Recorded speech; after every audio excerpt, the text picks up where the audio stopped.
দেখি প্রফুল্ল না? হ্যাঁ গো, যে ভূতনাথ গায়ের জমিদার গিন্নি। বলছি পালকি চতুর্দোলা কি কিছুই জোটেনি, তাই হেঁটে হেঁটেই বাপের বাড়ি চলেছ? এই তো সবে বিয়ে হয়ে শ্বশুর বাড়িতে গেল, কতদিন শাশুড়ি ননদের আদর যত্ন না খেয়ে বাপের বাড়িতে ফিরে এলো। তা হ্যাঁ প্রফুল্ল, তুই কি দ্বিধাগমনে এসছিস নাকি? তা জামাই কোথায়, একা কেন?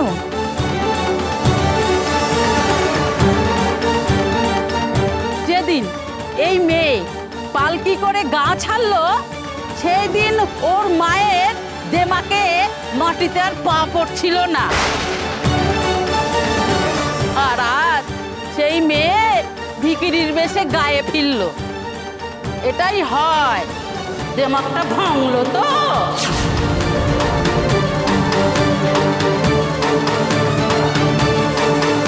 বলেছিলাম না, বড় ঘরে বউ হওয়ার স্বপ্ন দেখিস না, তোরও আমার মতো কপাল পুড়বে।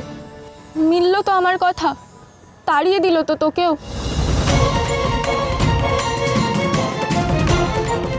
শোনো শোনো, তার কাকের স্বাদ হলো কোকিল সাজিতে, আর রাজরানী ঘরে ফিরল ভিখিরির পরিচয়ে।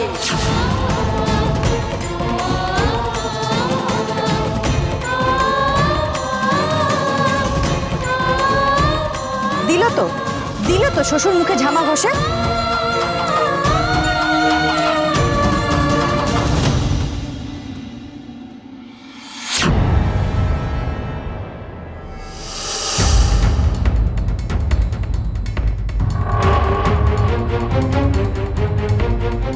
তোর মা স্বপ্ন দেখেছিল তোকে রাজরানী দেখা, কিন্তু ভুলে গিয়েছিল ভিখারি থেকে রাজরানী হতে গেলে একটা ভালো খুঁটির দরকার।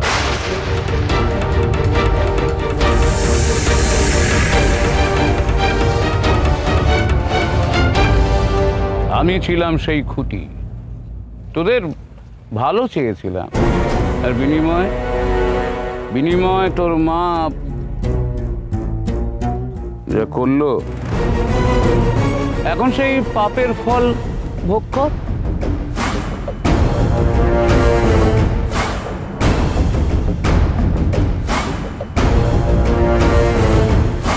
কুলোটা মেয়ের গায়ে ঢোকা গায়ের অমঙ্গল।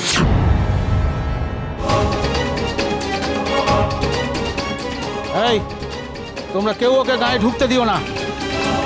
প্রফুল্ল, তুই তো তোর মার এক কাটি উপরে রে। তোর মা তবু 26 দিন সংসার করেছিল, তুই 26 ঘন্টাও শ্বশুর বাড়ি টিকতে পারলি না।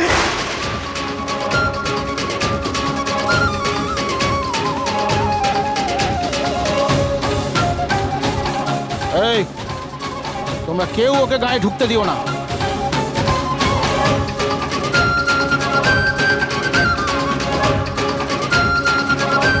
আপনি একেবারে ঠিক কথা বলেছেন বিদ্যাধর। যার বাবার ঠিক নেই, মায়ের চরিত্রের ঠিক নেই, তার তো এই গায়ে থাকা যাবে না। এই, দূর হয়ে যা এই গা থেকে।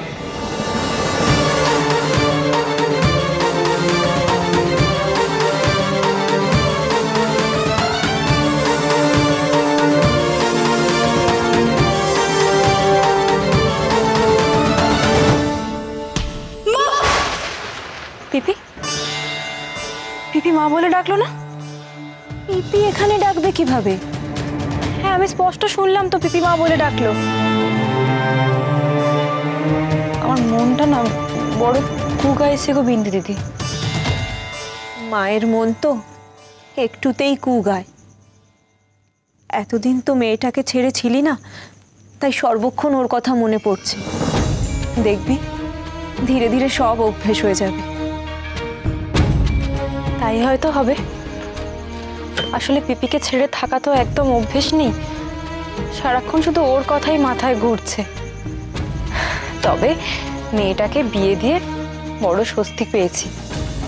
এখন শুধু একটাই চিন্তা, মেয়ে জামাই জোরে এলে কোথায় বসতে দেব, কি খেতে দেব। বড়লোক জামাই।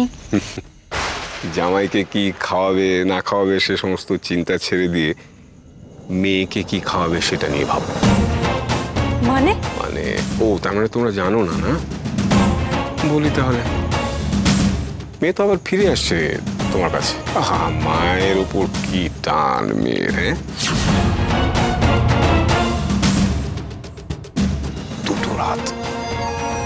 দুটো রাত পর্যন্ত কাটতে পারলো না আর কি, ফিরে এলো তোমার কাছে। আপনি কি বলছেন আমি কিছু বুঝতে পারছি না। আচ্ছা তাহলে আমি খুলেই বলি,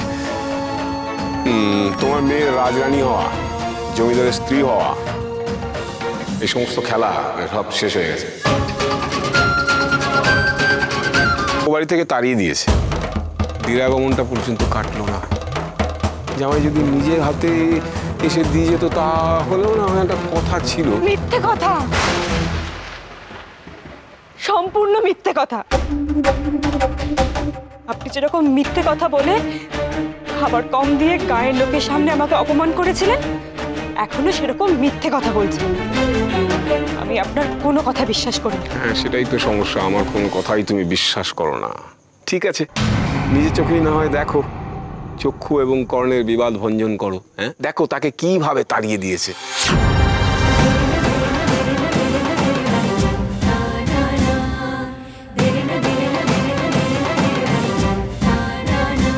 ময়না শোন, ময়না, ময়না শোন।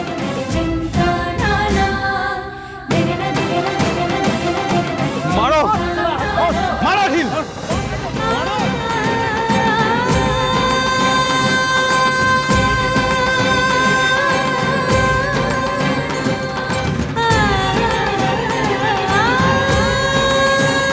পিপি, পিপি, পিপি।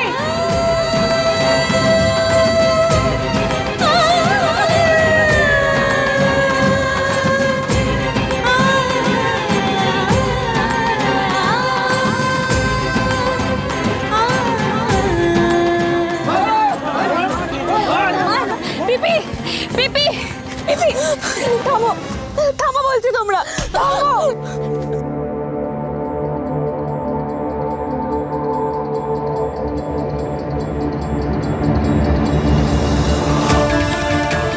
ওরা লজ্জা করে না? মানুষ কুকুর বেড়ালকে এরকম করে মারে না। তোমাদের কি মায়া দেওয়া বলে কিচ্ছু নেই? কি দোষ করেছে আমার মেয়েটা? বলো তোমরা, কি দোষ করেছে আমার মেয়েটা?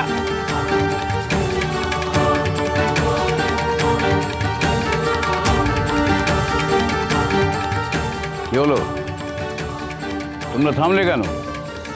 শাস্ত্রে বলেছে পাপীকে হত্যা করলে কোনো পাপ হয় না।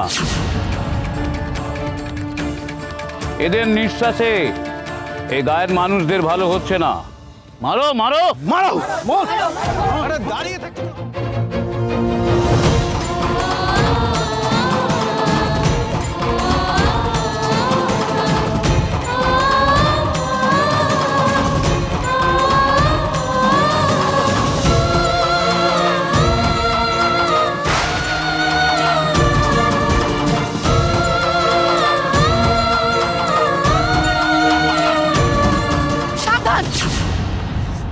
আমার মাকে যদি কেউ মেরেছ তাকে আমি ছাড়বো না। মা বিশালাক্ষীর দিব্যি, যে আমার মায়ের গায়ে প্রথম হাত তুলবে তার প্রতিশোধ আমি নেবই।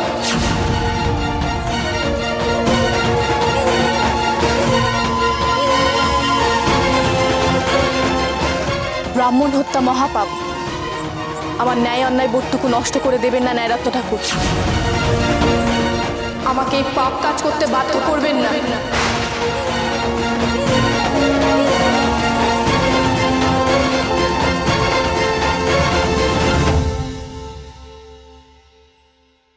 তোমাদের কত সাহায্য করেছি আমি আর আমার মা। আমার মা সব সময় তোমাদের পাশে থেকেছে। আমাদের মতো দুজন অসহায় মানুষের উপর অত্যাচার করতে, মারধর করতে তোমাদের লজ্জা করছে না? এই মার মেয়েকে এই গায়ে ঢুকতে দেবে না। যে সাহায্য করবে সে এক করে হয়ে থাকবে।